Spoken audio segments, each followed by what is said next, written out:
Good morning, જય શ્રી કૃષ્ણ, જય માતાજી. કેમ છો બધા? તમે બધા મજામાં છો? સ્વાગત છે મારા નવા એક વ્લોગમાં. આજે અમે જાવી છીએ હડમતિયા કાળુ બાપુના દર્શન કરવા, તો વ્લોગમાં બન્યા રહેજો.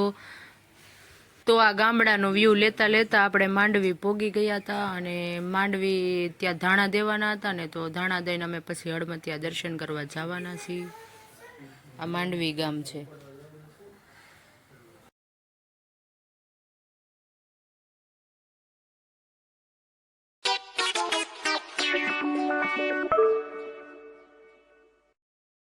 અને આ ભાઈ બેનની જોડી તો હરખા કપડાં પહેરીને ગાડી ઉપર ચડીને બેહી ગઈ હતી.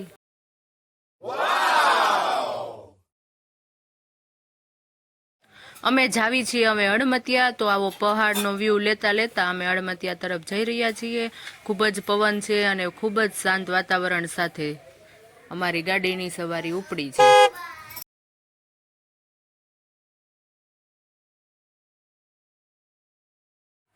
અને ત્યાં તો મને ગાયનું ટોળું મળી ગયું. 7 ભવ તપ કરવા છતાં કોઈ એક દેવ નથી મળ્યા, અને ધન્ય છે એને જેને આંગણે 33 કરોડ દેવતા હાજર છે. જય જય ગૌ માતા. ગૌ માતામાં કહે છે કે 33 કરોડ દેવી દેવતા હાજર છે. અને ત્યાં તો આપણે હડમતિયા પોગી ગયા.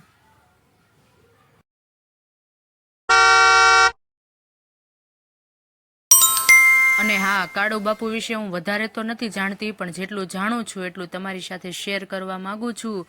કે ભૂખ લાગે ત્યારે ખાવું એ પ્રકૃતિ છે, પારકારનું પડાવીને ખાવું એ વિકૃતિ છે, અને બીજાને ખવડાવીને ખાવું એ આ સંસ્કૃતિ છે. એ સંસ્કૃતિના દર્શન જો ક્યાંય થતા હોય ને તો એ આ હડમતિયા છે. અત્યારે કાળુ બાપુ અહીંયા હડમતિયા આશ્રમમાં હતા. અમે દર્શન પણ કર્યા, અને અંદર વિડીયોગ્રાફી કે ફોટોગ્રાફી નથી કરવા દેતા, તો બહાર જ વિડીયો ને ફોટા કર્યા હતા. પણ તમને જણાવવા એ માંગુ છું કે આ બાપુ છે ને એ કેટલા વર્ષથી મૌન વ્રત ધારણ કર્યું છે. એ બોલતા નથી, પણ એના દર્શન થઈ જાય ને તો એ કહે છે કે એના ભાગ્ય ખુલી જાય છે. અને આ હડમતિયામાં આવેલું છે. એટલે મેં થંબીલમાં કાળુ બાપુનો ફોટો હું મેકવાની ટ્રાય કરું છું. જો મેકાઈ જશે તો તમે જરૂર કાળુ બાપુના દર્શન કરજો. તેઓ કપડાં પણ આપણા જેવા નથી પહેરતા, તે કોથળાના કપડાં પહેરે છે અને ત્યાં બેસે છે, અને કહે છે કે જમતા પણ નથી. વધારે તો હું નથી જાણતી, જેટલું જાણું છું એટલું તમારી સાથે શેર કર્યું છે. અને ત્યાં તમે જાઓ ને તો તમને જમ્યા વગર કે પ્રસાદી લીધા વગર આવવા જ નથી દેતા. પ્રસાદી તો તમારે ફરજિયાત લેવાની જ. તે ભૂખ્યાને ભોજન આપવાનું એ જ બાપુનો ધર્મ છે. અને આ બાપુ પેલા સત્તાધાર સેવા કરતા એવું કંઈક છે. તો આ કાળુ બાપુ તમારી મારી બધાની ઈચ્છા પૂરી કરે. આ પરમ પૂજ્ય સંત શ્રી મુનિ બાપા આશ્રમ હડમતિયા. અંદર તો ફોટોગ્રાફીની મનાઈ છે ને, એટલે બહાર જ આપણે ફોટા ને વિડીયો શૂટિંગ ને એવું બધું કરી લીધું હતું. જો અહીંયા મુનિ બાપુનો પંખી માળો ઉપર છે, અને આવી રીતના આખો વ્યૂ આવે છે. અહીંયાથી રસ્તો આવે છે, અહીંથી રસ્તો આવે છે, અને અહીંયા બધા બહુ જ શ્રદ્ધાળુઓ હોય છે. અને આમ પહાડ જેવો વિસ્તાર છે, અને પૂનમે તો અહીંયા બહુ જ સારું થાય છે એમ કે છે. Amazing! અને અહીં ઉપર મુનિ બાપાનું પંખી ઘર લખેલું છે. અહીંયા પંખીને ચણ ને એવું નખાતું હશે.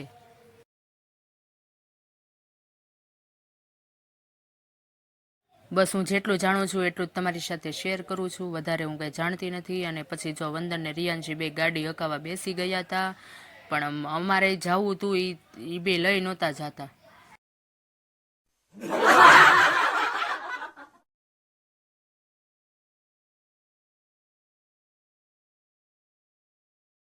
અને પછી હડમતિયાના દર્શન કરીને આપણે પ્રસાદી પણ લીધી હતી, અને પછી અમે માંડવી જવાનું હતું. તો તેના માટે અમે ગાડીમાં બેસી ગયા અને માંડવી જઈએ છીએ. તો રસ્તામાં અમને શું શું દેખાણું એ જોતા રહેજો.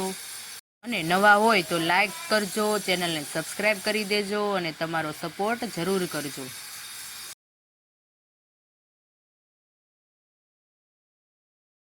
અને આ મસ્ત મજાનું વ્યૂ લેતા લેતા અમે માંડવી પોગી ગયા હતા. આ મારા મામાજીનું ઘર છે, તો ત્યાં જવાનું હતું. અને સૌથી પહેલાં રિયાન્સીએ એન્ટ્રી મારી.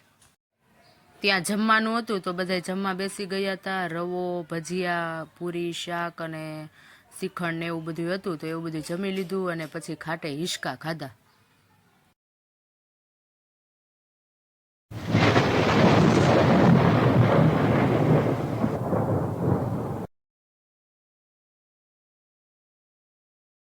પછી વંદન કે મારે હિંચકા ખાવા, તો એને હિંચકા ખવડાવ્યા. બધાએ બહુ હિંચકા ખાધા.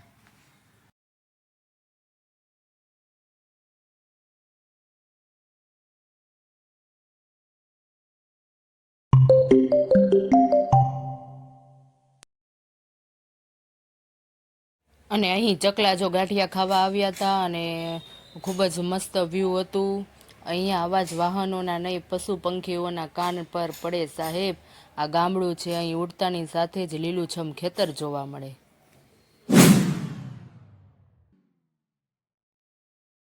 આ મીઠો લીમડો હતો, આ જમરૂખડી હતી, ચીકુડી ને એવું બધું અલગ અલગ ઝાડવા વાવેલા હતા.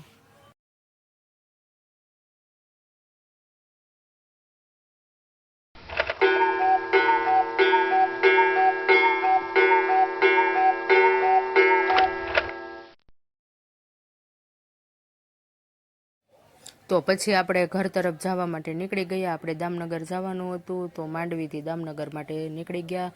તો પાછું મળી ગયું ગાયનું ટોળું. કર્મથી ડરો, ઈશ્વરથી નહીં. ઈશ્વર માફ કરી દે છે, કર્મ નહીં.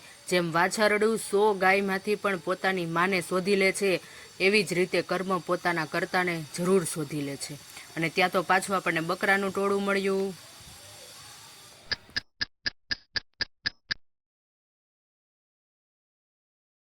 અને ત્યાં તો ભટવતર ગામ આવ્યું. તો ત્યાં બધા લગ્નની શરૂઆત થઈ ગઈ હતી. તો અહીંયા બધા લગ્ન માટે જતા હતા સાંકડો વધાવવા માટે.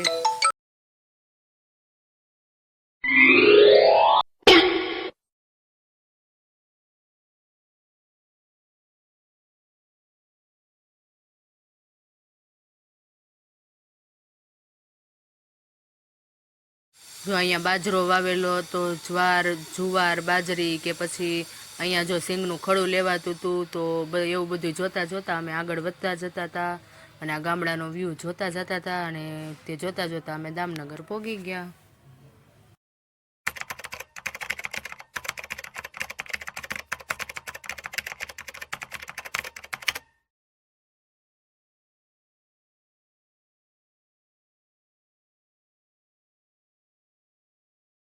દામનગર પોગતા વેત જ આવો સુંદર નજારો જોવા મળ્યો. અને પછી અમે ઘરે ગયા.